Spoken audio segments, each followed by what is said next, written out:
अमरीकी इंतखाबात 2024 में अर्ली वोटिंग का वक्त खत्म हो चुका है, जबकि नवंबर 5 लास्ट वोटिंग डे होगा और उसके बाद इंतखाबात के नताइज का बाकायदा तौर पर ऐलान किया जाएगा। टेक्सास को रेड स्टेट कहा जाता है, लेकिन इसके बावजूद वोटर्स और सपोर्टर्स की बड़ी तादाद डेमोक्रेट्स की तरफ झुकाव रखती है।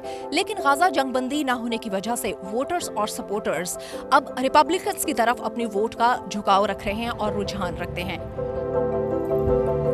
अगर इसी तरह डेमोक्रेट वोट पड़ता रहा तो ये आहिस्ता आहिस्ता डेमोक्रेट स्टेट नहीं भी बने तो स्विंग स्टेट जरूर बन जाएगी, जो हम इसको नियर फ्यूचर में होता हुआ देखते हैं। तो वोटिंग का दारोमदार बहुत सारी चीज़ों को होता है। स्टेट किस तरफ रुझान कर रही है उसको देख के वोटिंग का रुझान नहीं बनता। स्टेट वाइड बात करें, काउंटी वाइड बात करें, लोग रिपब्लिकन की तरफ जा रहे हैं। हमारी साउथ एशियन कम्युनिटी जा रही है, so it's a big blessing and getting good results and good response. लोग डेमोक्रेट से सुनेंगे तो वो तो ये बोलेंगे सब डेमोक्रेट है, पर ऐसा कुछ नहीं है। Numbers speak itself. आपके रिपब्लिकन की तरफ लोग आ रहे हैं।